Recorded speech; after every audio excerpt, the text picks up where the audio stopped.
Hello guys, computer operator कसरी बन्ने, computer अपरेटरको सम्पूर्ण जानकारी तपाईलाई आजको यस भिडियोमा म तपाईलाई इन्फर्मेसन सेयर गर्न गइरहेको छु। साथीहरु, यदि तपाई कम्प्युटर अपरेटर बन्न चाहनुहुन्छ भने तपाईलाई के चीज आउनु पर्ने हुन्छ, तपाई के चीज जानुको हुनुपर्ने हुन्छ, तपाईले कुन च्याप्टर पढ्ने, कसरी पढ्ने, तपाईको कुन बुक किन्ने, तपाईलाई एकदम तपाईको टेन्सन हुन सक्छ।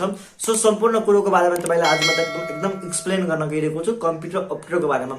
साथीहरु, यदि तपाईले कम्प्युटर अपरेटर बन्ने सोचमा हुनुहुन्छ भने तपाईको लागि सबभन्दा पहिला तपाईले +2 पास गरेको हुनुपर्ने। तपाई कुनै पनि फ्याकल्टीमा तपाईको एजुकेसन, कमर्स, आर्ट्स वा तपाईको साइन्स कुनै पनि फ्याकल्टीबाट तपाईले +2 पास गर्नुभएको छ भने तपाईले कम्प्युटर अपरेटर तपाईले बन्न सक्नुहुन्छ।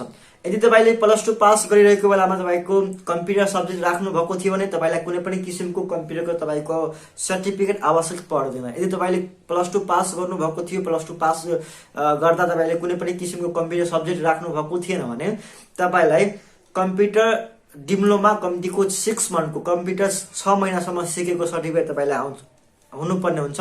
चाहे तपाईले कुनै इन्स्टिट्युटबाट निकाल्नुस् वा तपाईले इन्स्टिट्युटमा गएर तपाईले कम्प्युटर अपरेटरको कोर्स गर्नुस् वा तपाईले गरिसक्नु भएको छ भने तपाईको एकदम राम्रो। तपाईलाई +2 को सर्टिफिकेट, तपाईले 6 मन्थको कम्प्युटर डिप्लोमाको सर्टिफिकेट तपाईलाई हुनुपर्ने हुन्छ। यदि तपाईले +2 मा कम्प्युटर सब्जेक्ट राख्नु भएको थियो भने तपाईलाई यो सर्टिफिकेट चाहिदैन। अब आउँछ कुरो तपाईलाई अरु के डकुमेन्टहरु चाहिन्छ। अरु डकुमेन्टहरु तपाईको नागरिकता बनेको हुनुपर्ने हुन्छ, सिटिजनशिप नागरिकता चाहिन्छ। यसको साथसाथमा तपाईलाई पीपी साइजको फोटो तपाईको, त्यसपछि तपाईलाई 12 को तपाईको जुन 12 को क्यारेक्टर सर्टिफिकेट, त्यसपछि तपाईको 12 को जुन मार्कसिट हुन्छ, तपाईको जुन 11 12 को जुन मार्कसिट हुन्छ त्यो तपाईको सर्टिफिकेट त्यो आवश्यक हुन्छ। यसको साथसाथै तपाईको आउँछ सिग्नेचर। र तपाई यदि आदिवासी जनजाति मधेसी यदि तपाई त्यसमा पनि अप्लाई गर्न चाहनुहुन्छ भने त्यसको डकुमेन्ट तपाईलाई हुनु आवश्यक छ। यति कुरो तपाईसँग छ भने त्यसपछि तपाईले कम्प्युटर अपरेटरको लागि तपाईले फर्म अप्लाई गर्न सक्नुहुन्छ। कसरी फर्म अप्लाई गर्ने त्यो भिडियो मेरो च्यानलमा आइसकेको छ, गएर तपाई हेर्नु होला। र अब आउँछ कुरो तपाईलाई के चीज जानेको हुनुपर्ने हुन्छ। तपाईले साथीहरु सम्बन्धित तपाईले कम्प्युटर सम्बन्धी नलेज तपाईको हुनुपर्ने हुन्छ। जस्तै तपाईको कम्प्युटर अपरेट गर्न जानुपर्ने हुन्छ, कम्प्युटरको अपरेटिङ सिस्टम, कम्प्युटर फर्मेट गर्नका लागि कम्प्युटरमा तपाईको विभिन्न सफ्टवेयरहरु डाउनलोड गर्ने, त्यो सफ्टवेयरलाई इन्स्टल गर्ने, चलाउने, तपाई कम्प्युटरको जस्तै एक्सलको फिल्डमा तपाई राम्रो हुनुपर्ने वा कुनै पनि डकुमेन्टहरु तयार गर्ने माइक्रोसफ्ट तपाईको जस्तो हुन्छ माइक्रोसफ्ट अफिस वर्ड तपाईको, यसमा तपाईको पावर पोइन्ट, एक्सल यी चीजहरु तपाईको जान्नुपर्ने हुन्छ। अलिअलि तपाईको वेब डिजाइनिङ तपाईको HTML तपाईको जान्नुपर्ने हुन्छ। तपाईले बेसिक कम्प्युटरमा जुन तपाईको टाइपिङ गर्नुहुन्छ तपाईको त्यो तपाईको एकदम फास्ट हुनुपर्ने हुन्छ। कम्प्युटर टाइपिङ तपाईको नेपाली एकदम फास्ट, किनभने तपाईको 400 सम्म वर्ड तपाईको 400 वर्ड तपाईले कम्प्युटर टाइपिङ तपाईले गर्नुपर्ने हुन्छ। तपाईको 400 वर्ड, त्यसमा पनि तपाईको 10 मिनेटसम्म तपाईको 10 मिनेटमा तपाईको 400 सम्म वर्ड तपाईले टाइपिङ गर्नुपर्ने हुन्छ। र तपाईको यो तपाईको 10 मार्क हुन्छ, 10 मिनेटमा 10 मार्कको 400 वर्ड तपाईले टाइपिङ गर्नुपर्ने हुन्छ। त्यस्तै तपाईको आउँछ इंग्लिश टाइपिङमा तपाईको 250 वटा वर्ड टाइपिङ गर्नुपर्ने हुन्छ, 5 मिनेटमा हुन्छ। 250 वर्डको हुन्छ र 5 मार्कको हुन्छ, तपाईले टाइपिङ गर्नुपर्ने हुन्छ। र बाँकी तपाईको एक्सलबाट, पावर पोइन्टबाट, माइक्रोसफ्ट अफिस वर्डबाट र तपाईको 3 मार्कको तपाईको वेब डिजाइनबाट यी चीजहरुबाट तपाईले मिलाएर तपाईको टाइपिङमा आउनेछ। तपाईको जुन प्र्याक्टिकल एक्जाम हुन्छ त्यसमा आउनेछ। अब कुरो तपाईको अब्जेक्टिभ क्वेशन, तपाईको मल्टिपल चोइस क्वेशन, तपाईको एक्जामको क्वेशन। यसमा साथीहरु तपाईको जम्मा 50 वटा क्वेशन हुने गर्छ। तपाईको 45 मिनेट टाइम हुने गर्छ। 45 मिनेटमा तपाईको 50 वटा क्वेशन हुन्छ र हरेक क्वेशनको तपाईको 1 मार्क रहेको हुन्छ। यसमा तपाईले टिक मात्र लाउनु पर्ने हुन्छ। जति वटा तपाईले टिक लाउनुहुन्छ तपाईको सही त्यति मार्क पाउन सक्नुहुन्छ। यदि तपाईले कुनै पनि क्वेशनको यदि तपाईले बाइ मिस्टेक तपाईले यदि गल्ती टिक लाउनु भएको छ भने तपाईको 20% तपाईको 20% मार्क तपाई कट्टा गर्ने हुन्छ। त्यस्तो 20% भने तपाईको जस्तै तपाईले 5 वटा क्वेशन तपाईले गल्ती गर्नु भएको छ भने तपाईको एउटा क्वेशन को तपाईको ठिकको मार्क कट्टा गरिन्छ। जस्तै 4 वटा क्वेशन यदि तपाई गल्ती गर्नु भएको छ भने पनि तपाईको एउटा क्वेशन सही भएको बराबर मार्क गर्दिन्छ। 5 वटा गल्ती यदि मिस्टेक हुन्छ भने तपाईको एउटा कुनै क्वेशन यदि ठिक भएको छ भने त्यसको मार्क तपाईको कट्टा हुन्छ। जस्तै तपाईले यदि तपाईले कुनै पनि तपाईको सही मात्र टिक लाउनु भएको छ, यदि तपाईले गल्ती टिक लाउनु भएको छैन भने तपाईको कट्टा हुँदैन। सो साथीहरु, मेरो विचारमा तपाईहरुलाई टिक लाउनै पर्ने हुन्छ। यदि तपाईले कुनै पनि यदि तपाईले कन्फ्युजमा परिरहनु भएको छ, तपाईले यो हुन्छ वा यो हुँदैन त्यस्तो कन्फ्युजमा हुनुहुन्छ भने मेरो विचारमा त्यस्तो अवस्थामा तपाईले टिक लाउनै तपाईले बेस्ट हुन्छ। किनभने 5 वटा तपाईको गल्ती हुन्छ भने 1 मार्क मात्र कट्टा हुनेछ, जसको कारणले मेरो विचारमा तपाईँले टिक लाउनु पर्ने हुन्छ। अब तपाईँको टाइपिङको कुरा आइसक्यो, तपाईँले इक्जाममा सोध्ने क्वेसनहरू, त्यसपछि तपाईँको यसमा तपाईँले जस्तै इक्जाममा पहिलो चरणको इक्जाम हुन्छ तपाईँको जुन मल्टिपल चोइस क्वेसन, तपाईँले यसमा यदि तपाईँ पास हुनुहुन्छ भने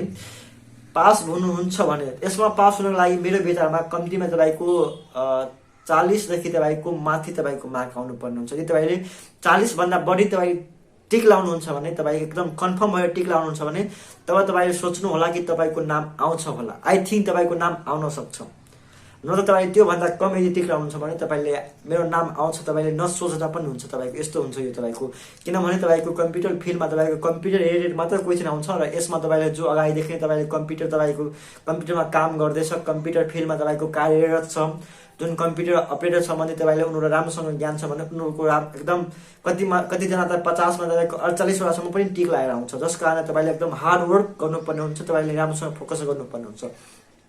पहिलो चरणको इक्जाममा तपाईँ यदि पास हुनुहुन्छ भने तपाईँको सेकेन्ड चरणको इक्जाम तपाईँको प्र्याक्टिकल इक्जाम हुन्छ।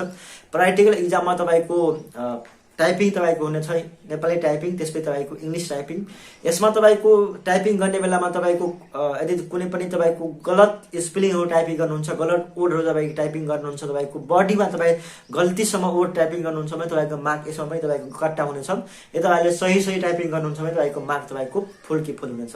त्यसपछि तपाईँको कुनै डकुमेन्ट बनाउनु दिनु छ, तपाईँको माइक्रोसफ्ट अफिस वर्डमा कुनै डकुमेन्ट तयार गर्न दिन्छ तपाईँलाई, एक्सेलमा कुनै तपाईँको हिसाब दिन सक्छ, कुनै स्कुलको तपाईँको मार्कसिट बनाउन दिन सक्नुहुन्छ, वेब डिजाइनमा तपाईँको HTML-मा कुनै तपाईँको काम दिन सक्छ, त्यो कामहरू तपाईँ गर्नुहुन्छ वा तपाईँले टाइपिङ यो सबै कामहरू तपाईँले गर्नुहुन्छ भने तपाईँले त्यो प्र्याक्टिकल इक्जाम तपाईँले पास गर्न सक्नुहुन्छ। यसमा पनि तपाईँको 50 मार्कको तपाईँको इक्जाम दिनेछ प्र्याक्टिकल इक्जाम र तपाईँको 45 मिनट मात्र टाइम हुनेछ।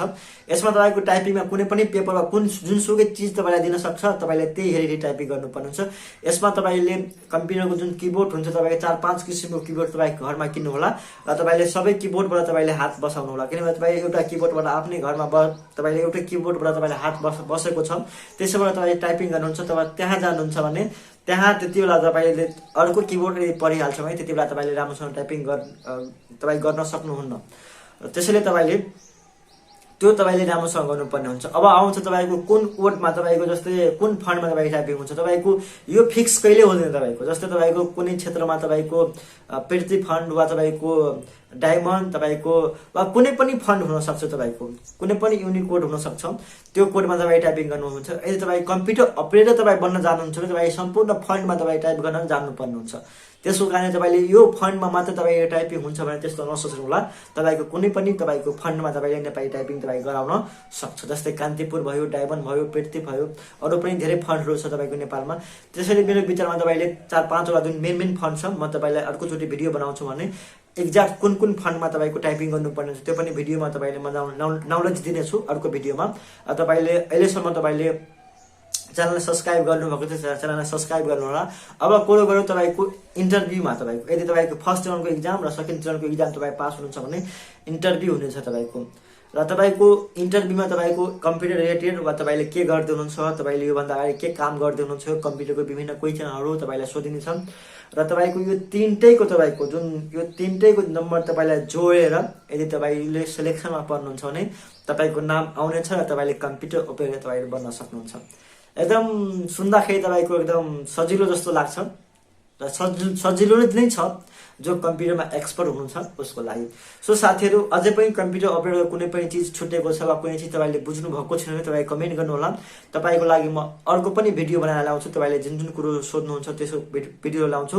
र हुन्छ भने धेरै साथीहरूले कमेन्ट गर्नुहुन्छ, धेरै साथीहरू भन्नुहुन्छ भने साथी म तपाईँहरूको लागि कम्प्युटर अपरेटर क्लास पनि तपाईँलाई म यसै भिडियोबाट तपाईँलाई म गराउने छु। यदि तपाईँहरू भन्नुहुन्छ भने, यदि साथीहरू तपाईँ तयार हुनुहुन्छ होइन, तपाईँले कुनै इन्स्टिच्युटमा तपाईँले पढ्दै हुनुहुन्छ, तपाईँसँग टाइम छ, तपाईँले अनलाइन क्लास लिँदै हुन्छ वा तपाईँले अलरेडी कुनै इन्स्टिच्युटमा तपाईँले पढ्दै हुनुहुन्छ भने तपाईँको लागि एकदम राम्रो छ। बेस्ट अफ लक, तपाईँहरू राम्रोसँग पढ्नु होला, तपाईँको नाम अवश्य नै आउनेछ। होइन कोही मान्छेहरू एकदम बिजी छ, काममा व्यस्त हुनुहुन्छ भने म तपाईँहरूको लागि कम्प्युटर अपरेटरको मेन इम्पोर्टेन्ट क्वेसनहरू, सोधेको क्वेसनहरूको बारेमा डिल गर्नेछु र तपाईँको कुन चिज इम्पोर्टेन्टहरू छ, के चिज सोध्छ यसको बारेमा पनि तपाईँलाई नयाँ अपडेट, नयाँ जानकारी तपाईँलाई दिनेछु। साथीहरू, मलाई लाग्छ कि कम्प्युटर अपरेटरको सम्पूर्ण जानकारी तपाईँले पाउनु भएको होला र कुनै चिज छुटेको छ भने कमेन्ट गर्नु। आजको लागि यति नै, धन्यवाद, थ्याङ्क यू सो मच।